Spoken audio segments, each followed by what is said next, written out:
Latest టెక్నాలజీతో చిన్న injection తో నన్ను పూర్తి ఆరోగ్యవంతురాలను చేశారు. Elite spine and pain management centre, Manikonda, Dilsukh Nagar.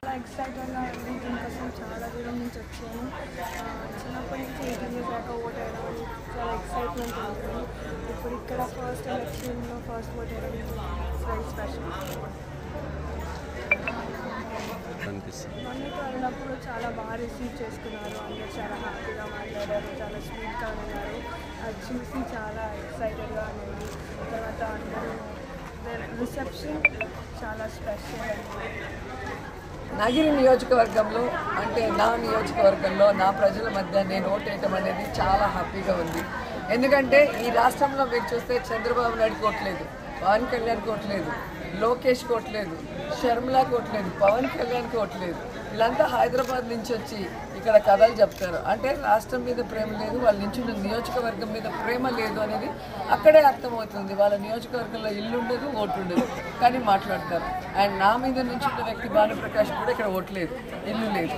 So ప్రజలు గమనించాలి, ప్రజల్ని ఎవరు ప్రేమిస్తున్నారు, ప్రజల మధ్యలో ఎవరున్నారు, ప్రజలకు అందుబాటులో ఎవరున్నారు, ప్రజలకు సమస్య వస్తే పరుగులు తీసి ఎవరు వస్తారని తెలుసుకోవాలి.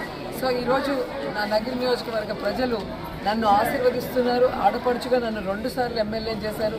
3వ సారి కూడా ఎమ్మెల్యే చేయడానికి మా అక్క చెల్లెమ్మలందరూ కూడా రెడీగా ఉన్నారు. స్పెషల్ థింగ్, సో నేను అంటే మహిళా ఎమ్మెల్యేగా ఉన్న ప్లేస్లో మహిళా ఓటర్స్ కూడా ఎక్కువగా ఉన్నారు.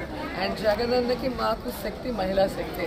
సో మహిళలందరూ కూడా చాలా స్ట్రాంగ్గా ఉన్నారు. ఫ్యాన్కి ఓటేయాలి, జగన్ని ముఖ్యమంత్రి చేయాలి, రోజమ్మని మళ్ళీ ఎమ్మెల్యే చేయాలని.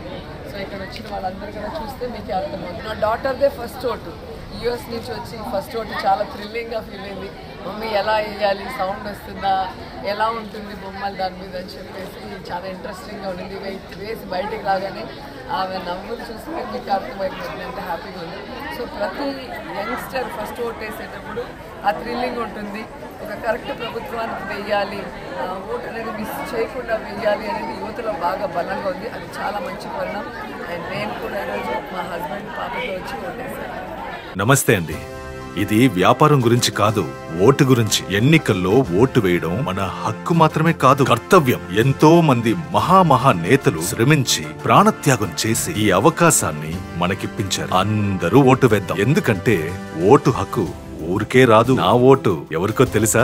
అది సీక్రెట్ అండి.